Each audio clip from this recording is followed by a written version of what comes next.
Welcome to A Journey to Inner Wisdom. I'm Crystal Cotto Sullivan, wisdomologist, and your host of this podcast. As with any journey, there are many ways to get to where we are going. In this journey, there are many tools available to guide and assist us on the journey, as well as people who will guide and mentor us. Let me start by revisiting the question, what is wisdom? And let me first look at a definition of wisdom in the Merriam-Webster Dictionary. It's knowledge that is gained by having many experiences in life, or a natural ability to understand things that most other people cannot understand. A knowledge of what is proper and reasonable, or a good sense of judgment, I like the first one, the knowledge that is gained by having many experiences in life. And I think that my guests often come with such rich experiences that is the way I like to look at wisdom. Now, the word wise is characterized by wisdom, and it's marked by a deep understanding, a keen discernment, and a capacity for sound judgment. And it's possessing inside information. So wisdom, I think, comes from the inside. Cynthia Bourgo, in her book, The Wisdom Way of Knowing, states that wisdom is a way of knowing that goes beyond one's mind, one's rational understanding, embraces the whole person, mind, heart, and body. So wisdom really is an elegant tapestry of knowing and being and doing. The warp and weft of our life really weaves together that tapestry. And I was just reading a book actually I've got it right here. I'm going to have to just check the title. It's actually called Two Old Broads by Whoopi Goldberg and Mary Ellen Hesh. And she talks about, Dr. Hesh talks about the fact that sometimes the warp and the weft break and we have to tie the threads back together. And I think that's where the wisdom comes, because we could just kind of let it unravel, but we don't. We reweave. So we often don't realize the many aspects of wisdom until we actually pause and take a breath and create a space between the past and the future, and really stop in the present and become awestruck by the wisdom that is woven into the fabric of our lives. Now, as women, we often have been taught to distrust our inner wisdom, our ways of knowing, and we often don't recognize our own wisdom and its depth and breadth. So as I unravel these different qualities of wisdom and insight into wisdom, hopefully you will gain some insight into your own journey as well. Today, I'm speaking with Karen Tavioleri, and we will be talking about vision boards today. But for me, almost more importantly than the vision boards, she's going to be telling us about her journey, about the weaving of her life and the wisdom that she has gathered along the way. So welcome, Karen. Thank you, Crystal. That's an amazing story. I love to hear all that. It's so cool to think of wisdom, where it comes from, that intuition kind of thing, right? Mm-hmm, That's for sure. amazing. So let me tell you a little bit more about Karen before we get her to tell us about her story. So Karen is a Dare to Declare vision board facilitator, a certified hypnotherapist. She also has an aroma touch therapy certification and created the Peacock relaxation session. She has her neurolinguistic programming practitioner certificate, and she's a Reiki master. She operates Peacock Memories Retreat, a full circle grounding and tranquil wellness center. So again, welcome, Karen. So I'm so glad that you're here. So let's begin by talking about your journey. Well, my journey started, the biggest portion of my journey started when 2015, when I lost my daughter. I had been her caregiver she lived 2 weeks shy of her 30th birthday, which we had many, many years of a blessing, because when she was born, we were told she would only live probably for 2 years. Wow. So we worked very hard, and we had a lot of prayers and a lot of work to keep her going. And she had a huge passion for life. And I think that's what kept her going, is that wise person that she was, even though she was young. What was And her name? her name was Julie. And she was a peacock freak, and that is where all the peacock stuff comes from, Oh. is we honor her and the life that she gave us, because she truly gave us all such a beautiful life. Um, there's so many lessons I learned from her, and having being her mom. I never understood why I had a child who had disabilities, but now Mhm. that I've started this journey after she passed, I realize that I've learned a lot of things from her that have helped me to get to the point where I'm at. And I truly believe that it was a vision that she placed on my heart, that I was supposed to Mm, help others like I had helped her. mm, So when she passed away in 2015, I thought I had it all together. I was that mom who always looked like I was, on top of the world. Even though I'd lost my daughter, I kept going and kept doing. And that was my biggest mistake, because I mm, didn't know what self love was. mm, So that journey started me with thinking, what can I do? And then I met Debbie Schulz Sly, and she talked about the vision board. So I did the vision board, and it opened up my eyes to the possibilities of, wow, there are things that I can do with my life. Because I was stuck. I didn't know what to do. I only knew how to take care of Julie and my oldest daughter. And she'd had some health issues herself. So it seemed like that was all I had done for so many years. Like, I don't know how to think about me. mm, So I did that, and then the opportunity came up that Debbie decided to start doing the academy where you could become a vision board facilitator. And I thought, wow, this is pretty cool. I could actually help others to get past this point. mhm. So that's where my journey started, with doing that. And then it just led to one thing after the other, and here I am today. So when you were stuck, what was it like? Oh, being stuck is, you walk around in life and you put a smile on your face and you let everybody think that you're all together Mm, and you have all the answers. But inside, I felt like I was crying, and I'm going to get emotional here. mm, And I was losing a little piece of me more and more every day. huh, And then I had a friend who had a psychic medium friend, and my daughter and I were with the two of them one night. And Erin had been, my oldest daughter, Erin, had been bothering me and saying, Mom, this isn't what Julie wanted, and this isn't mm, what you're supposed to be doing. And this was 5 years after she had passed. wow. And the psychic medium said to me, your Julie is not happy with you. She Mm, said that this is not why her life was like it was, to have you suffer because of her. And that was when it hit me that being losing someone, grief is not a life sentence. mm, It is a life changer. mhm, And I needed to change my life and get out of that life sentence that I had put myself in, feeling guilty to enjoy my other daughter and my grandkids because I didn't have her anymore. right. And I was neglecting those people, and including my husband. So that was when I really had to sit back and stop and look at how I was and how unhappy I truly was. Mm, And I'd like to be able to say that my mission in life is to help other women, especially those who are grieving, to not stay stuck as long as I did. mm, It's mm, it's horrible. It ages you, it causes you pain emotionally and physically. When I started this journey, no word of a lie, I was walking with a cane. I oh, sat in a lazy boy chair almost all the time. I had a heating pad on my back and a beanie bag on my neck. wow. Yes. And then I started into essential oils and got using that. And I got myself healthier. And then I started doing all these different programs. I started with the vision board, which led me to an Enneagram program at the same Mm-hmm. time. Then I did the course to become the facilitator. And then I just kept going. I couldn't get enough of wanting to feel better and Mm, wanting to mm, get past that point of always being that happy person on the outside, but slowly dying inside. yeah, And it yeah. hurts so much. And Julie was such a vibrant, loving kid. I mean, she always had a smile on her face. There was never a moment in life that she didn't enjoy, other than the many, many surgeries she endured. And even then, she'd come out with a smile on her face and Mm, tell the doctors, thank you. You know, Mm, and when I stopped and really paid attention to the person she was and mhm, what she taught me, it was like, I've got to help others. And mm.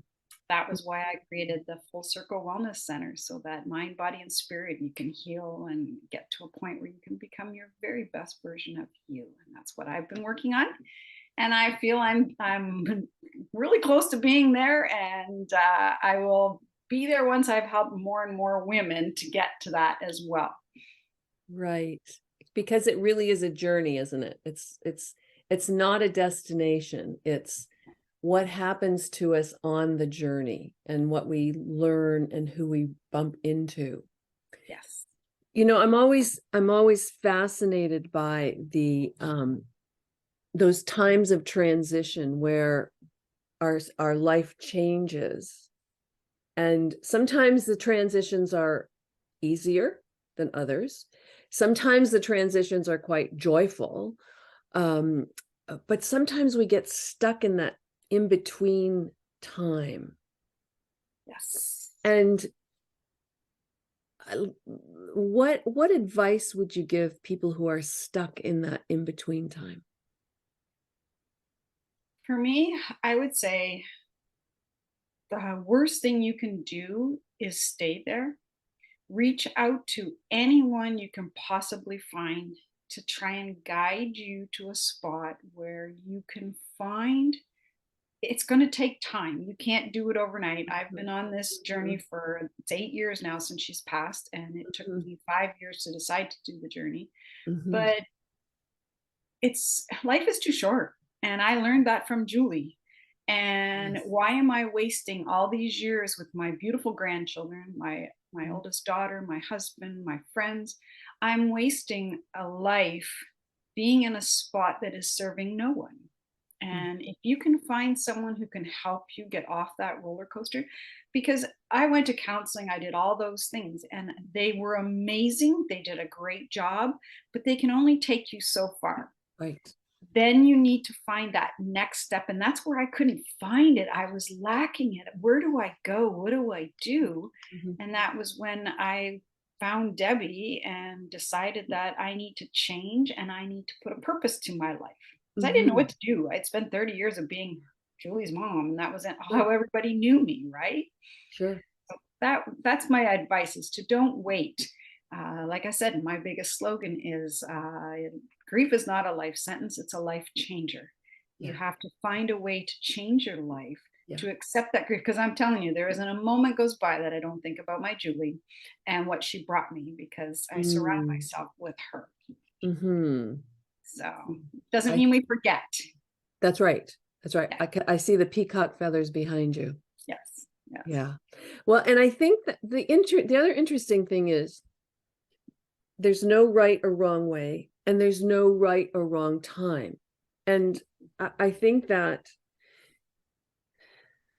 people listening to this, sometimes when we're in a transition time afterwards, we think, geez, why couldn't I have gotten out this sooner? But I think that one of the important things about transition is just to really trust the timing, that, the universe is unfolding as it should, and the right teacher, the right moment, the right thing will come up. For you, it was Debbie. It was like, that might not have, you might have met her, 3 years earlier, but it wasn't the right Right. time. Yep. So I Yeah. think that's the other part of it. It's I think about times that I've been in transition. I think, geez, how painful was that? Why didn't I get out of it sooner? But it was like I needed to, for whatever reason, to go through There's the a lesson to be transition. learned. That's right. There were lessons to be learned, and as much as I would have wanted to just bypass it, it's like, okay, there are lessons here. I better pay attention. And sometimes we don't know what the lessons are until after, right? Yes. And sometimes the lesson can be that we have to wait for the next person to come into our life to make that transition. That's And right. that's what I hope to be, is that person that somebody finds out about me, and I can help them get through that when they're ready. Because grief is, it's different for every single person. Mhm. Some people just fluff it under the carpet and they can go on in life and be like nothing ever happened. For me, it wasn't Mhm. the case. I didn't know what to do. So I'm not trying to say that anybody should rush to find that and get out of it. It's just Mhm. that when you're ready, or when you think in your gut something needs to change, it could quite be that you just need to step out of your grief and Mhm. find that happy place where you can have the best of both worlds, because it's not going to change. They're not coming back, but that doesn't mean we have to stay back where they were, because that's not fair to us, and that's not what's meant to be. That's right. That's right. And it, in some ways, it's not honoring their life, is it? Yes, yes. I Yeah. feel so much better now that I'm happy and I'm projecting to the world what a wonderful lessons I had learned from such a beautiful child who chose me to be her mom Mhm. and in this earth, and I couldn't see that before. Mm. I saw it as a burden, but now I see it as such a beauty that, oh my gosh, she chose me to learn these lessons with her, Mhm. and then to go on to honor her and how wonderful she was as a child, and what she had to contribute to the earth. It was Yeah. amazing. Wow. Wow. Quite a journey. So tell me a little bit about we're I mean, we're supposed to be talking about vision boards because I'm doing the ABCs of the journey to inner wisdom, and of course I talk about everything else here, but before we get to vision boards, tell me about the Peacock Memories Retreat Center. The Peacock Memories Retreat Center was created last summer, and we built a glam cabin, and we have a glam potty here, and you can come and spend the night or a couple nights, whatever you choose, in our cabin. Mhm. Um, we purposely placed it in front of a fire pit where you can Mhm. sit on the porch in front of the fire and you can watch the sunset go down while you're having a nice glass of wine or Mhm. coffee, whatever your choice it may be, and just relaxing and listening to the birds singing. And the sunsets are just divine here. We have an absolutely beautiful sunset that goes down. Wow. And I have a classroom as well, Mhm. and where we do our workshops. And we also have a hot tub that people can enjoy when they're here. And it's just, you can come and you can just chill in the cabin. We've also had a photo shoot in our cabin, Mhm. and it's just a place where you choose what you want to do. I have the relaxation sessions that I offer, Mhm. and the Reiki sessions, as well as the other modalities. But it was created to give people a safe place where they can just get grounded. Mm. Hmm. Cool. Okay, so tell me about vision boards. Vision boards have been around for a long time. I've Yes. done many vision boards, and so let's just talk about what a vision board means to you, and how you facilitate the process of creating a vision board for people. A vision board for me was an opportunity to dream about my life and what I wanted to see happen in my life. What was important to me to leave as a legacy, more or less, is what a vision Mm. board does. Because if you're projecting into the future what you want, it's how you want to live your life. And I had so many dreams about what I wanted to do that were so locked inside of me that when I went through the Mm. process with Debbie, it's you just gradually go through step by step process. It's not an easy, fast thing you go through. It's not like just taking pictures out of a magazine and plunking them on a board. We dig down deep inside and find those really true feelings about what you want in your life. And so that's, for me, it was finding my happiness. What was going to make me happy in life? That was what it was all about. It's not about um, manifesting money. It's not about that kind of thing. It's all about what's going to make me happy in life. As Mm. for anybody else, that's what I tell people. The best way to look at it as, if you look back on your life when you leave this earth, are you going to be fulfilled with what you did, which forks in the road you took? Cool. When I was retiring from George Brown College, I was working with a retirement coach, and one of the things that she did was, one of the exercises was to really look back on my life and look at dreams that I had had as a younger woman, and then life got in the way and I totally forgot them. Yeah. And so I thought, what could that be? So I did the exercise, and I was surprised when I remembered that one of the things I always wanted to do, right from my late 20s, was to go to cooking school. I had a friend who had gone to Paris to Cordon Bleu and was an amazing cook.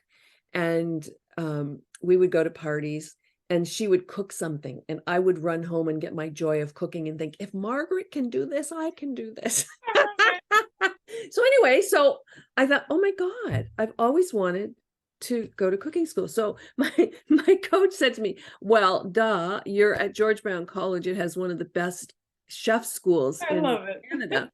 So of course it does. So I enrolled in the chef training program at night school. I loved it.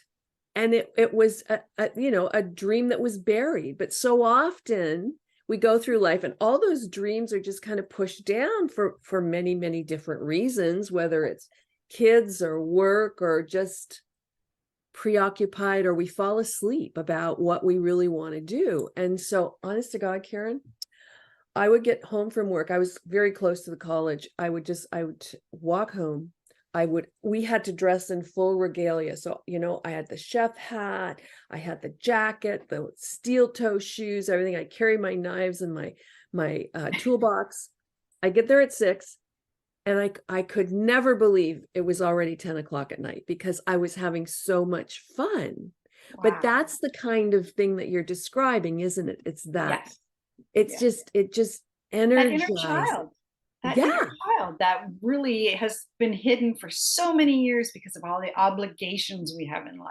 Yeah. And it's finding that just that kid who really wants to get out and do what they want to do for the rest of their lives. And that's basically what started me on that journey. Was I needed to find what I wanted in life. Yeah. Yeah. Purpose is so key. Earlier in the year, I did a podcast with Joanne Mugi on who does a program on purpose program.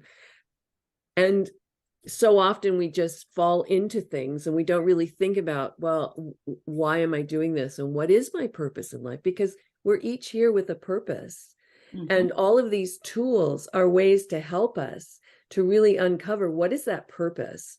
What's our magic? What is the hidden treasure that we want to pull out and show the world that it's there? But I have to tell you the other side of the story. At the same time, when I started the chef program, I was also doing a PhD in higher education.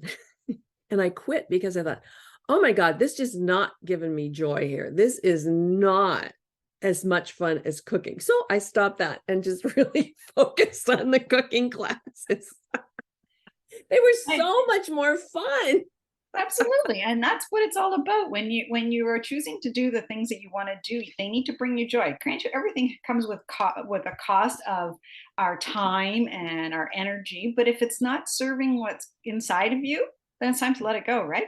That's right. And that's That's right. exactly what you did. You stuck with what was really bringing you joy. And that's what my wellness center is all about. I can remember from being a little kid and always helping everybody. Whether I was helping a Mm. friend at school or I was helping the elderly people around us, I was surrounded by people who seemed to need something. And Mhm. it continued all my life. And I just never realized what the purpose was for me always being around these people. Like I'd bring stray animals home constantly. My dad would say, "You can't have them, you can't keep them." But I was always trying to help something, and it truly led me to believe that this is where I'm supposed to be, is this wellness center where I can Yeah. help people who are just not feeling that purpose in life. Yeah. Yeah. So let me ask, what are you on the Enneagram? I am a 9. So you're a 9, so harmony. So you like Yes, harmony. yes. Okay. Yeah. And I'm Yeah. a pleaser, and I like to Mhm. see people being happy. And Yeah. I've Yeah. found the balance of not being the pleaser, that I'm not getting the self love that I need, which was Yes. very hard to learn.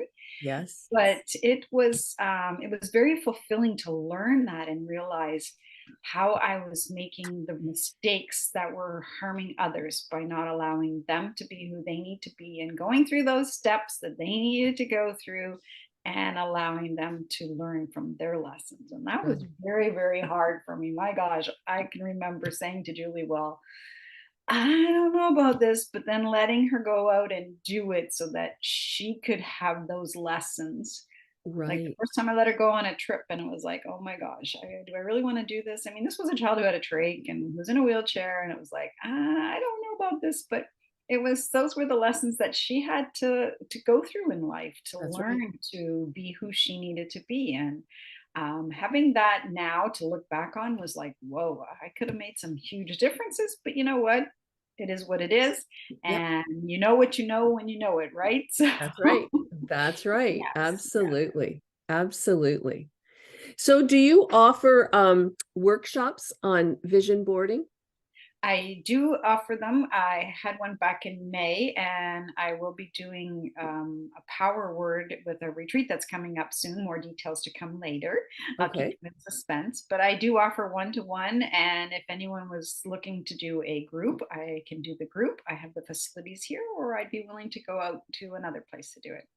Okay. And I offer both vision board, and I also offer a power word class, which is a Hmm. little bit different than a vision board, but Hmm. it can be very, very good for someone who is not familiar with vision boards and not Hmm. familiar with the power of them, or doesn't see the need to do their whole life, but Right. wants something to change in their life. So we work on a power word, which is almost the same.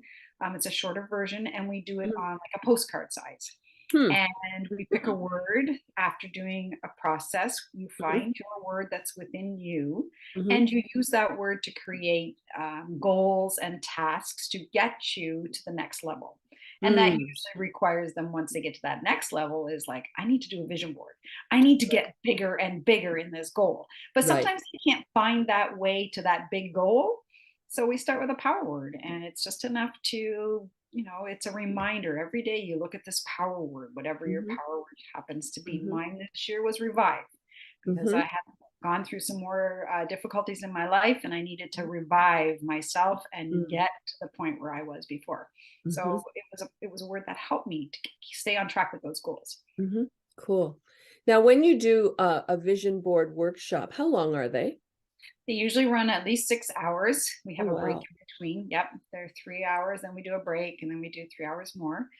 We can do it in weekly. We do each section each week. If someone wants to do weekly, we can do Zoom calls Hmm. that way. Hmm. And whatever suits the person's need. Hmm. One to one, we can do 2 hours for 3 weeks. I'm really flexible, and I like to work with someone's um, their threshold, what they can tolerate. Some people Hmm. aren't ready to sit down and spend 6 hours working on this. So Right. we break it down, and, just so that it's not so overwhelming. Because sometimes, Right. when you're trying to picture out and map out the rest of your life, Yeah. it's like, yeah, this is whoa. Yeah. That's a lot. Yeah. That's a lot for sure. For sure. So, Karen, I'm going to post your information so that people will be able to find you Thank you. and make any inquiries. So they'll have the website and your Facebook, no, the Facebook page, right? We have a Facebook page, Yep. and they can contact you that way. So that if people are interested in any aspect of what you're up to, as well as coming out for a lovely sunset and Yes. some rest and relaxation, people will Absolutely. be able to contact you. I think that even though we've come through a 3-year pandemic where we've had lockdowns and whatever, people are just wanting a change of scenery, aren't they? It's like, Yeah. oh, just let me go somewhere, a little bit of a different view. And there's something about that really shifts our thinking, isn't there? Mhm. And our Yes, way of being. absolutely. I I can know. tell you, we have one guest. It's a couple that comes to our cabin, and they've been here, I think, 4 times since we opened it. Mhm. And says they have been on cruises, they've traveled all over the place, been to all kinds of Airbnb places, and they love coming here. Their car parks in the driveway Friday night, and it doesn't move till Sunday.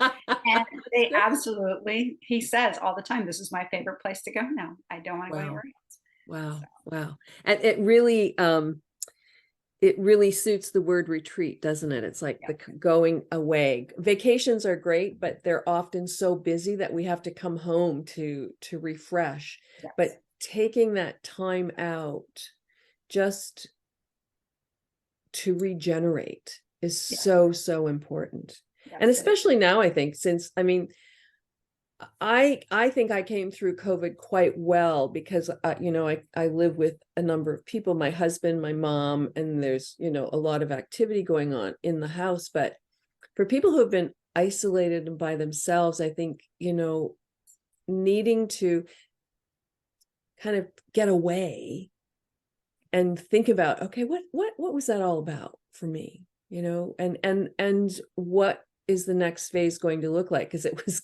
in some ways, it was, a hibernation. And when you come out of hibernation, it's like, okay, it's spring. What do I do now? So very much so. yeah. And then we go because we want to catch up with what we missed. And then it's like, oh my gosh, what am I going to do? I am so tired, so overwhelmed. That's where we come in. We have Exactly. Exactly. Fantastic. So Karen, any last words for our listeners? Don't be selfish. Give yourself some self-love, whether it's just coming here for an hour and doing a relaxation session where I have clients who sleep on the table because they're just so relaxed. It is very important. Self-love is not selfish. If you can't love yourself, who can you love? Perfect. You're absolutely right. 100%. Okay, well, great. Thank you so much for joining me today. Thank you for having me. I've loved this. This has been amazing. Great. And thank you, listeners, for joining us today. I hope you will continue to join me on this journey as I explore with different guides and mentors and people who have had amazing journeys. And so until next time,